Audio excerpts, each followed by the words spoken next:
Nascer, morrer, renascer ainda e progredir continuamente. Tal é a lei.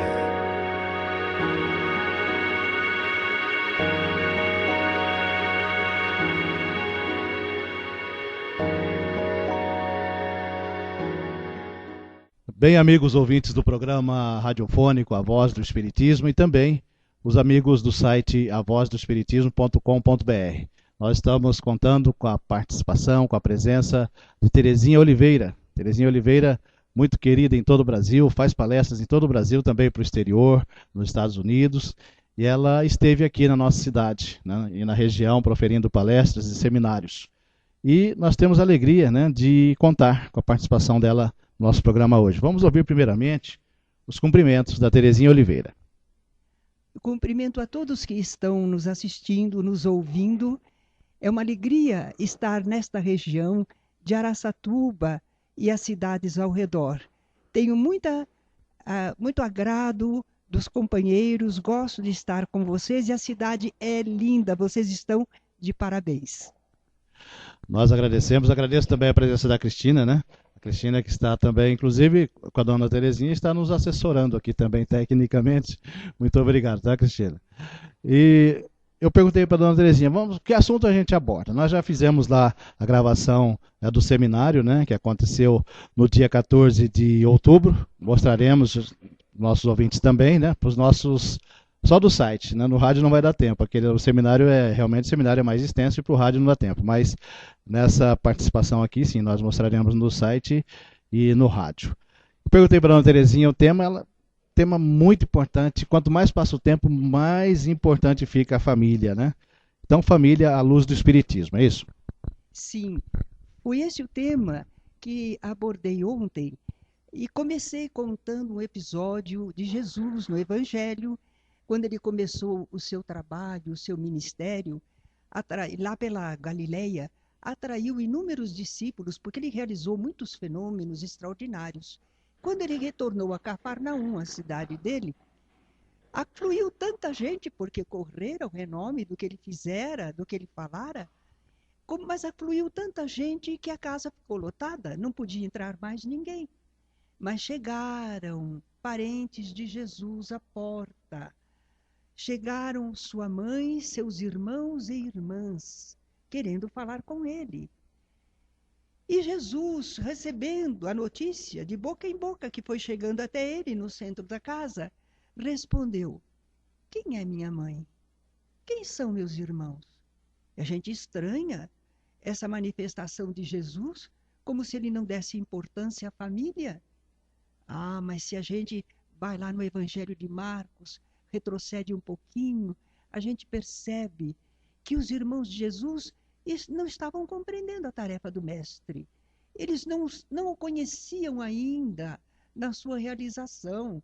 Ele havia começado agora o seu ministério. Então eles estranharam, pensaram, está fora de si. E tinham ido lá para o prender, narra o Evangelho, não é? Então vejamos por que Jesus respondeu dessa maneira. Ele prezava a sua família, amava a sua família, mas ele sabia que tinham ido ali para o deter, para impedir a sua tarefa. Quem é minha mãe? Quem são meus irmãos? E ele olhou para aquelas pessoas ali ao seu redor, que não eram do mesmo sangue, mas estavam crentes no mesmo Deus e desejosos do mesmo ideal de servir a Deus. E ele disse, todo aquele que faz a vontade do meu Pai que está nos céus, esse é meu irmão, minha irmã e minha mãe. Estava aí afirmado com Jesus um novo ensino, que além da família consanguínea, nós possuímos uma família espiritual, que é aquela da afinidade, das afeições, da igualdade de sentimentos e de ideais. E foi começando assim a minha palestra, para depois eu dizer que o Espiritismo, que relembra Jesus, o seu ensinamento, também fala da família da mesma maneira. Também nos mostra que nós somos todos filhos do mesmo Deus. Nós somos todos irmãos, uma única família espiritual. a humanidade, onde quer que estejamos. Entretanto, nós nos unimos aos poucos pelos nossos modos de pensar, pelo nosso sentimento, pela nossa afinidade, formamos grupos. Somos todos irmãos, todos filhos de Deus, mas nos agrupamos conforme a nossa afinidade. Então, nós estamos aqui na Terra encarnados, porque se nós ficássemos só no mundo espiritual, estaríamos lá agrupados em famílias espirituais. Mas nós encarnamos, e encarnando nós formamos famílias corpóreas. E essa família corpórea é muito importante. É o cadinho onde nós vamos nos purificar, nos evoluirmos intelectual e moralmente. E nós temos na família reunião de seres semelhantes a nós. Mas temos também adversários que fizemos em vidas anteriores e com os quais devemos nos reconciliar. Reconciliai-vos com os vossos inimigos, enquanto estais a caminho com ele. Não foi o que Jesus recomendou? Então nós somos colocados por Deus, que é justo e misericordioso. Ele não nos condena, mas nos coloca de novo reunidos, como quem diz: meus filhos, pacifiquem-se, entendam-se, reconciliem-se. Então na família nós temos pessoas que nos são afins, temos pessoas que seriam adversários anteriores, mas com os quais devemos nos reconciliarmos, fazermos as pazes.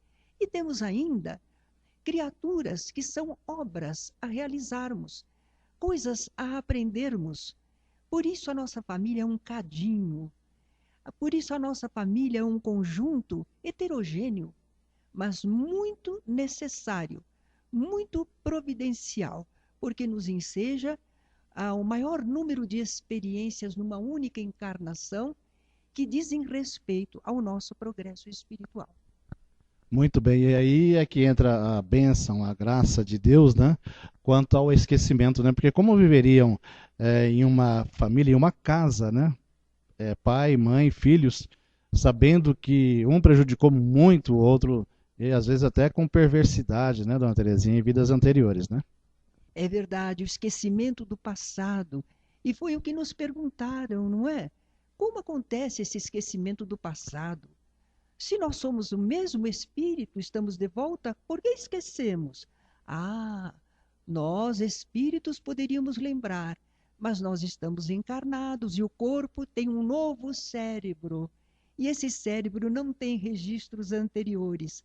Sabedoria de Deus, que assim permite que convivamos com as pessoas, às vezes sentindo alguma reação, alguma prevenção, mas não podemos mais dizer por que não lembramos. E com isso temos ainda o devotamento dos pais, a convivência de irmãos, uma vida nova, nova oportunidade. Nós passamos a conhecer a pessoa de novo, não com as prevenções de antes, mas conhecemos a pessoa novamente. E você sabe, não é, Nelson, que quando nós conhecemos melhor as pessoas, elas revelam facetas interessantes e agradáveis. E é isso que acontece na família, graças ao esquecimento temporário do passado. Muito bem. Eu lembrei-me nesse momento, a senhora dizendo sobre Jesus, a moral estranha ou estranha moral. O que a senhora tem a dizer aos nossos ouvintes em relação a certas colocações do Cristo, que às vezes fica meio estranha realmente, né? Estranha moral, moral estranha, odiar vosso pai e vossa mãe. O que a senhora tem a dizer para os nossos ouvintes sobre isso, dona Terezinha? E registraram no Evangelho que Jesus teria dito: aquele que não odiar pai e mãe não pode ser meu discípulo. Só que nós não conhecemos essas palavras como eram a princípio e porque estão mal traduzidas. Eu tenho que voltar, você vai me permitir, Nelson, ao Velho Testamento. Porque quando Jacó pretendia se casar com Raquel, que era a sua amada, mas Labão, o pai de Raquel, a Raquel era mais nova, ele empurrou a Lia, que era a mais velha, para Jacó. Jacó se propôs a servir mais 7 anos a Labão para conseguir Raquel também. Mas diz lá o Velho Testamento que Labão, vendo que Lia, a filha mais velha, era menos amada, vem aí a palavra odiar, mal traduzida, menos amada. Então, quando Jesus disse, aquele que não odiar pai e mãe não pode ser meu discípulo, a palavra mal traduzida é, aquele que amar mais a sua mãe ou seu pai do que a mim, não é digno de mim. Porque nós temos que aprender a repartir o nosso amor, nosso interesse, nosso devotamento para com a família corpórea, com a família consanguínea, mas também com a grande família da humanidade. Muito bem. Agora eu me lembrei do Severino Celestino, né, que é um profundo conhecedor do aramaico, né, do hebraico, né, e tantas traduções que foram feitas equivocadas, né, e algumas por erro e algumas de propósito mesmo, né, que foram modificadas na Bíblia, né. Por exemplo, a língua de Jesus, uma palavra, consta que uma palavra poderia ter 8 significados, né, dependendo da tonalidade que se empregava, né. Então aí que está muitos equívocos nas traduções, né, do aramaico, hebraico, grego, latim, inglês, espanhol e assim vai, né, dona Terezinha? Não precisamos ir longe, porque nós temos no nosso português manga fruta e manga de paletó. Então nós vemos, depende do sentido que dermos, não é? Essas confusões, existem grandes estudos a esse respeito. Torres Pastorino, um grande estudioso, ele foi sacerdote católico, foi estudioso do hebraico, do aramaico, do grego, e ele então produzia uma revista Sabedoria, na qual ele analisava e demonstrava essas pequenas diferenças de traduções, não é? Nós temos que estar atentos, os que gostam de estudar o Evangelho, a mensagem de Jesus, precisam estar atentos, não ficar presos demais à letra, pesquisar a respeito de cada passagem, em autores de diferentes religiões, e com autores que não estão apegados à religião, mas gostam de fazer estudos bíblicos, não é? Aí nós entendemos melhor certas passagens que antes ficavam esquisitas. E certamente quando pensarmos em Jesus e acharmos que ele falou alguma coisa que seja maldosa, alguma coisa que não tenha caridade, alguma coisa que não condiga com a verdade, com a bondade, certamente diremos, não estou entendendo esta passagem. Alguma coisa aí não está bem compreendida, porque jamais Jesus, o mestre da verdade e do amor, falaria dessa maneira. Muito bem. Em relação a Jesus, o que Jesus disse, é meio complicado, como a senhora disse. Aqui, hoje em dia, né, as pessoas ouvem uma conversa aqui, chega ali na esquina, já está diferente, né? A conversa já mudou o sentido muitas vezes. Imagina há mais de 2000 anos atrás, né? Sendo que o que está escrito na Bíblia, né? Jesus mesmo não escreveu nada, né? Foi escrito depois de muitos anos é que escreveram, né? Coisas que Jesus teria dito, né? É verdade, porque enquanto Jesus estava convivendo com eles, era conhecido de todos, se contavam os mesmos fatos, como fazemos em família, não é? Contamos as mesmas histórias, todo mundo sabe. Porém, vai passando o tempo, Jesus retornou ao mundo espiritual, foi sacrificado, e ficaram os seus seguidores. A primeira geração ainda estava lembrando tudo, mas depois vem os filhos e os netos, e foi aí a partir de 30, 70 anos depois que começaram a escrever as lembranças. Se tornou necessário fazer o registro. Então, os evangelhos que temos falando de Jesus são relatos de 30 a 70 anos depois da partida do Mestre. Isso é muito importante, né? Se o ouvinte percebeu algum barulhinho aqui, é que nós estamos gravando essa entrevista no hotel, né? Que a dona Terezinha e a Cristina estão hospedadas, tá? Não se assustem com algum barulho, tá? Alguém conversando meio de longe, porque nós estamos aqui no hall, aqui na sala de café, aqui do Hotel Riviera, em Araçatuba. Dona Terezinha, falando de família, né? O que a senhora diz para os espíritos, para o modo geral? Nosso programa, nós temos muitos ouvintes não espíritas, católicos, muitos católicos. Nós temos. O que a senhora tem a dizer aos nossos ouvintes de qualquer religião em relação aos filhos? Os pais, no caso, avós, responsáveis pelas crianças, devem obrigar as crianças a participarem lá no centro espírita, lá na igreja do qual faz parte, ou pode deixar a criança assim, meio tranquila, meio não quero ir, não vai. O que a senhora acha? É interessante que nós escolhemos para os nossos filhos, nossos netos, tudo que nós achamos que é o melhor para eles. Nós escolhemos a comida que vai comer, o doce que vamos dar, nós escolhemos a roupa que deve usar, a escola que deve frequentar, o divertimento aonde deve ir. Nós escolhemos tudo para as nossas crianças.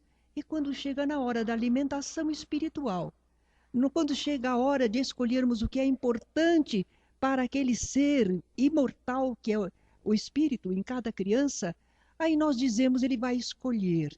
Não, a criança não tem condições ainda de escolher, de optar. São os adultos que sabem o que é o melhor para a criança. Enquanto ela é criança e chegando à adolescência, é claro que nós vamos devagarinho ampliando a liberdade da criança, do nosso filho, do nosso neto. Vamos abrindo concessões. Mas quando ele chegar à maturidade, aos 18 anos, é que ele terá autonomia para decidir. E ele já terá consigo a semente religiosa, porque naturalmente o Evangelho está em nossas religiões.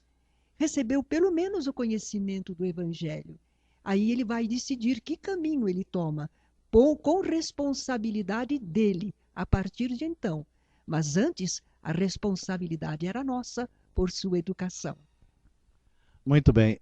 Eu vou fazer aqui uma pergunta, a senhora fica à vontade, tá? Se não quiser responder. Mas o que a senhora acha em relação ao mesmo tema, né? Família. Tem mudado muito, né? O conceito família. Tem famílias formadas aí por pessoas do mesmo sexo. O que a senhora tem a nos dizer sobre isso? Nós estamos diante de um fenômeno humano, de uma transformação na vivência humana. E nós escutamos manifestação de Chico Xavier, de Divaldo Franco, todos eles nos falam, ainda mais agora que há essa possibilidade de legalização da união dos homossexuais. Nós temos que saber compreender o direito dessas pessoas de se unirem, de formarem um núcleo familiar. Se estamos agindo da maneira mais correta, nós vamos ter a resposta daqui a algum tempo, dentro da própria sociedade. O que acontece com a criança, que é o que o Divaldo pergunta numa entrevista. A criança que convive com homossexuais, tem pai e mãe, mas do mesmo sexo. Como fica esta criança? Será que estamos alterando o seu modo natural de ser? Porque ele poderia ser um heterossexual, mas está submisso a uma condição diferente de vida. Ou será que ele entenderá isso perfeitamente, continuará sendo do seu modo de ser, mas compreendendo as opções de seus pais? Tudo depende da maturidade do espírito que encontra uma situação dessa. Mas em tudo eu penso que não devemos esquecer a caridade. A caridade não depende de sexo. A caridade ama as criaturas, independentemente de como se encontram na sua opção sexual. Nós devemos compreender as pessoas, ajudá-las no que nos for possível, recebermos apoio também. Não deve haver entre nós aversões, aquelas prevenções antigas que causavam ódios, que causavam sofrimento. Afinal de contas, a humanidade já evoluiu. E ainda que sejam diferenças, vamos respeitá-las e procurar encontrar o meio mais equilibrado de convivência. Muito bem. Eu não quero tomar mais o tempo da senhora, dona Terezinha. Eu vou deixar os microfones, tá, para suas colocações, coisas que eu não perguntei, coisas que a senhora acha interessante, como, por exemplo, o trabalho da senhora lá em Campinas, né? O Centro Espírita lá, todas as atividades, os grupos de estudo que nós citamos, né, lá no seminário ontem, mas assim, muito superficial, né? Eu gostaria que a senhora passasse aos nossos ouvintes, incluindo, inclusive, o tema família, né? Porque ali, creio eu, que frequenta muitas famílias, né? Eu gostaria que a senhora relatasse aqui aos nossos ouvintes, aos internautas do site avozdoespiritismo.com.br, as atividades da senhora lá na cidade de Campinas.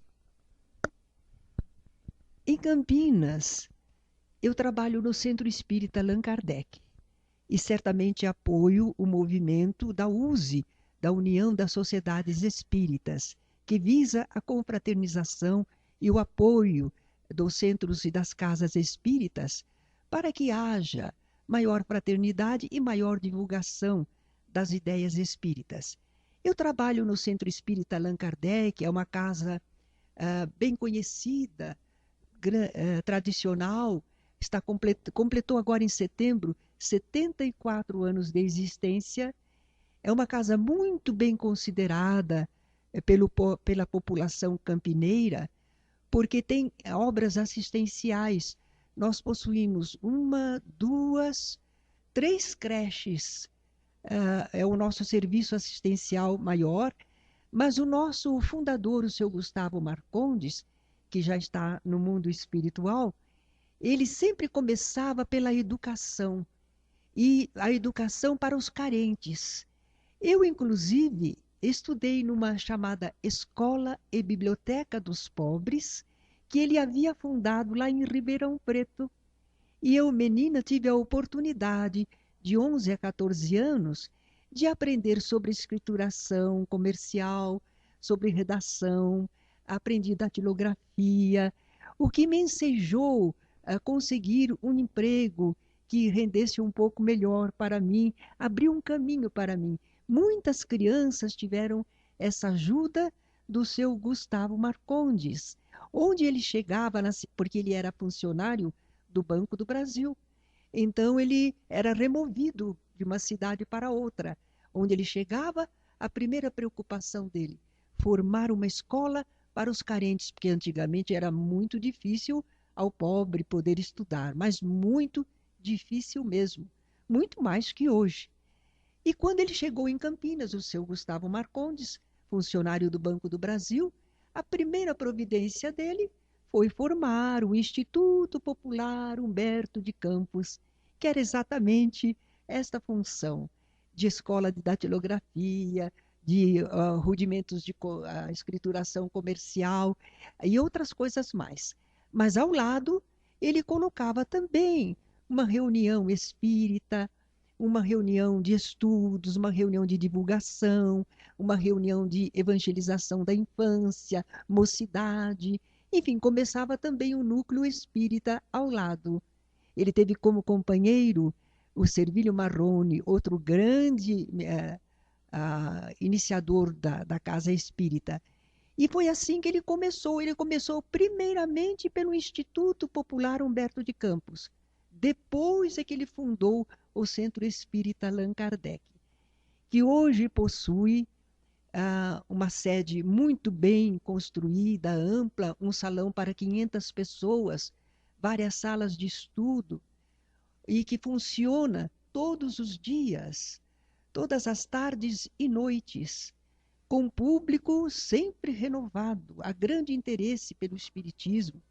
Nas manhãs de domingo, temos as palestras dominicais, a evangelização da infância, cursos doutrinários, enfim, a casa que é enorme atualmente e que tem mais ou menos umas 15 salas, além do salão, fica totalmente utilizado para o serviço doutrinário, para o serviço de evangelização. É uma grande casa e nós nos sentimos felizes de trabalhar lá. Porém, quando começamos, Isto em 1956, quando eu saí de São Paulo e minha família veio morar em Campinas. Aí eu me interessei pelo centro e comecei a trabalhar na mocidade. Depois senti a necessidade de elaborar cursos, porque lá se estudava, mas não um curso regular. E eu tinha o ideal de que cada pessoa que entrasse no centro pudesse ter aulas regulares de doutrina que lhe dessem um conhecimento crescente a cada reunião. E então elaboramos os cursos, começamos com iniciação ao Espiritismo, em seguida sobre mediunidade, depois sobre reuniões mediúnicas, como aplicar passos no estudo sobre fluidos, oratória na casa espírita, enfim, todas as atividades que um espírita deve realizar, porque somos nós mesmos que fazemos o trabalho, não temos sacerdócio, não é? Então é preciso que o espírita se prepare. E foi assim que nós conseguimos formar esse curso que eu vejo com alegria que está tão bem difundido aqui em Araçatuba e na região, não é? Está produzindo seus frutos. Eu fico muito feliz em saber disso. Nós ficamos felizes com todo esse trabalho da senhora. Inclusive, eu deveria ter dito no início, né, em relação aos seus livros, são mais de 600 mil livros vendidos, entre livros e livretos, né? Mais de 600 mil livros vendidos. Palestras, eu disse, né, em todo o Brasil e também no exterior. Qual o livro da senhora que mais vendeu, que mais as pessoas adquiriram? Eu não tenho uma estatística, nem perguntei para a nossa editora, mas eu posso dizer do que mais me agrada. Embora sejam todos filhinhos, não é? Eu considero o Estudos Espíritas do Evangelho um livro muito necessário no movimento espírita, porque nós temos muitos livros que fazem a interpretação do sentido das mensagens evangélicas. Mas esse livro faz um panorama de como era a Palestina, a terra onde Jesus nasceu, como era a estrutura do seu povo, faz uma relação entre as três grandes revelações que foram de Moisés, de Jesus e do Espiritismo, para mostrar a continuidade do pensamento das revelações espirituais. E depois entramos em Jesus, como era a sua família, onde ele nasceu, depois os primeiros discípulos e as primeiras pregações, seus ensinos, seus feitos à luz do Espiritismo, explicados admiravelmente, para chegar então a uma panorâmica do seu ministério, os 3 anos de seu trabalho na Terra, e chegar ao seu aprisionamento, sacrifício e ressurreição espiritual, finalmente. E eu acho que este livro preenche uma lacuna no movimento espírita. Eu penso, suponho, que não haveria um curso assim, com exceção do livro de Kai Barchutel, Parábolas e Ensinos de Jesus, mas que é especializado e que depois ele também pega Atos dos Apóstolos.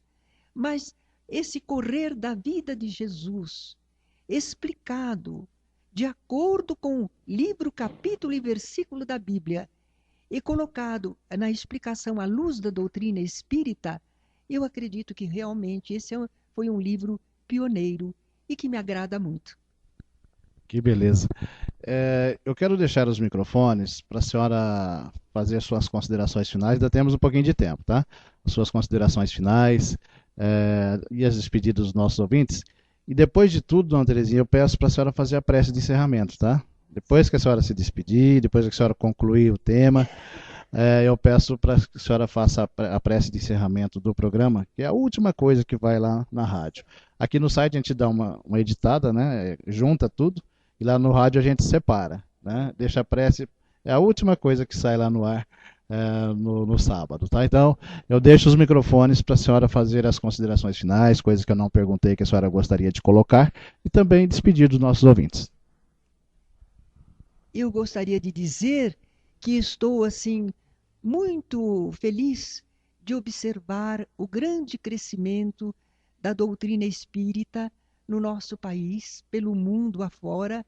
É curioso, quem está levando doutrina espírita para o mundo são os espíritas brasileiros que vão residir no exterior e que, embora tenham que lutar numa pátria nova, com muitas lutas naturais da vida, entretanto não esquecem o ideal da doutrina espírita e começam a formar núcleos familiares que divulgam o espiritismo.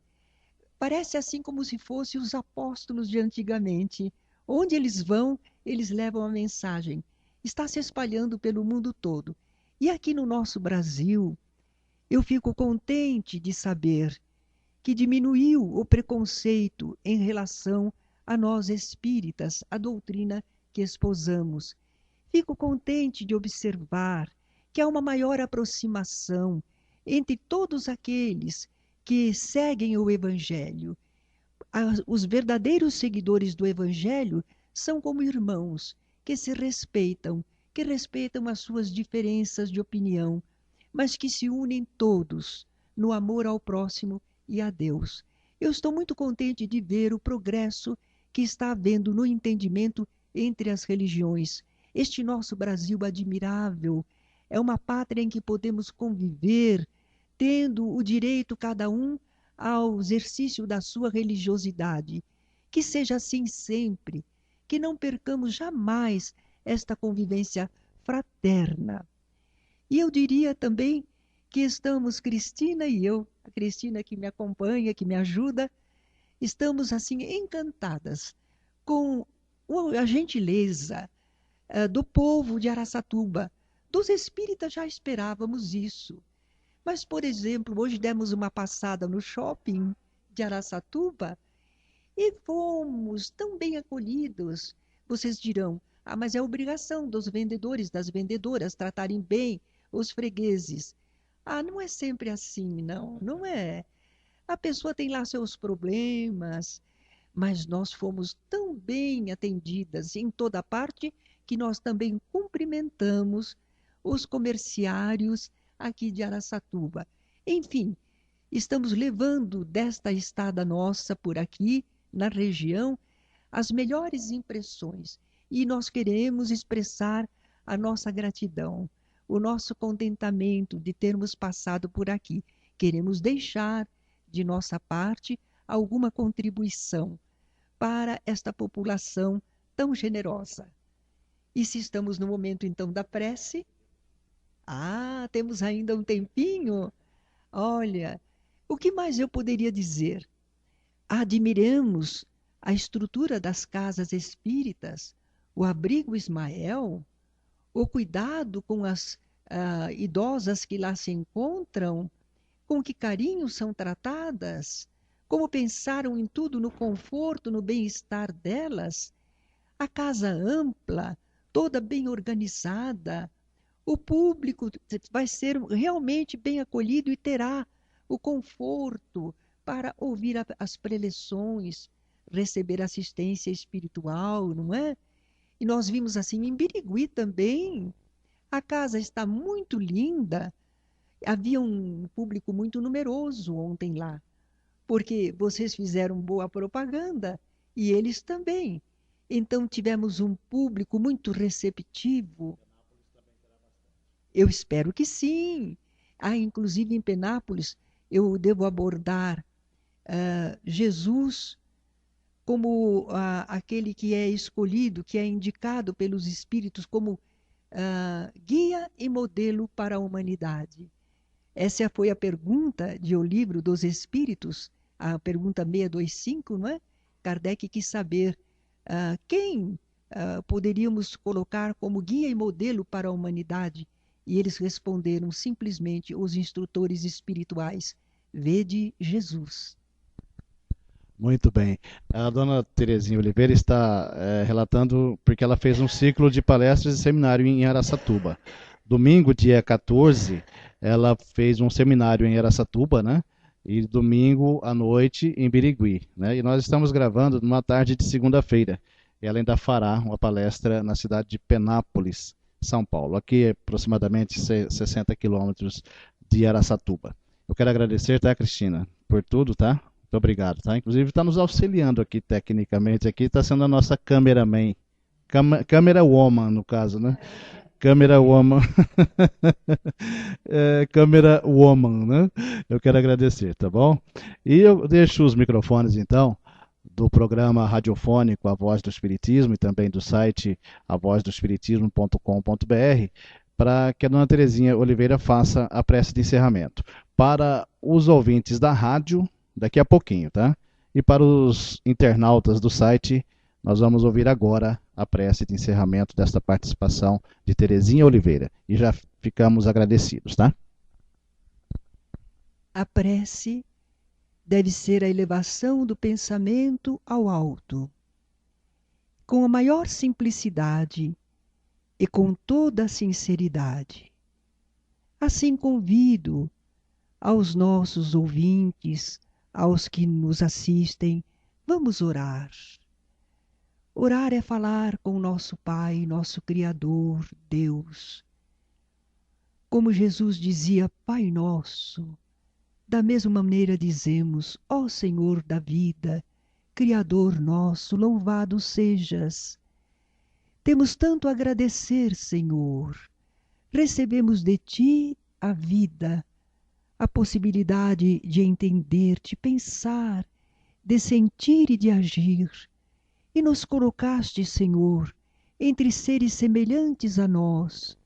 Deste-nos papai e mamãe para nos ajudarem no início de nossa vida corpórea aqui na terra.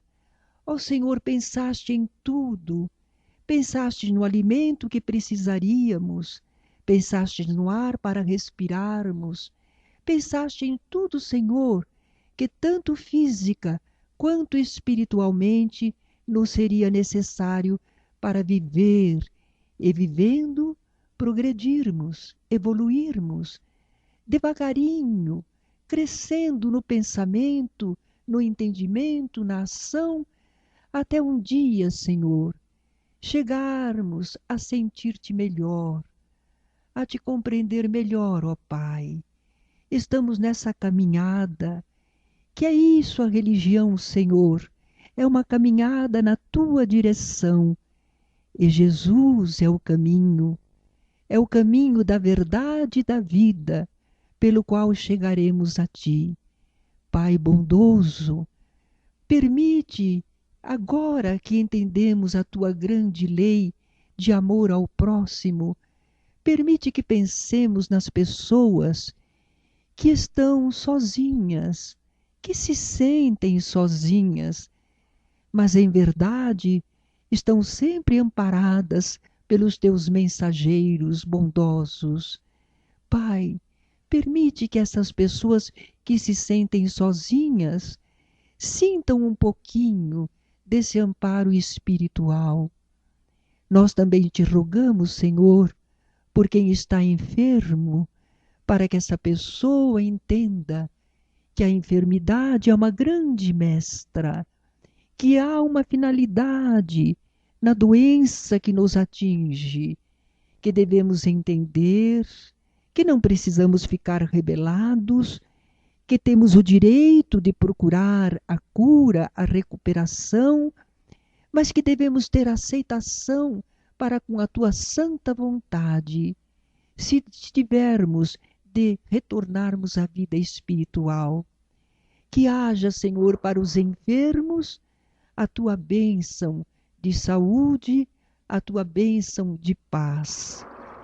E para as criaturas que estão se debatendo com muitos problemas, Pai, que a tua inspiração venha para elas, o melhor meio de resolver a situação, uma forma de resolver o problema que não agrida ninguém e que se obtenha o melhor e mais pacífico resultado.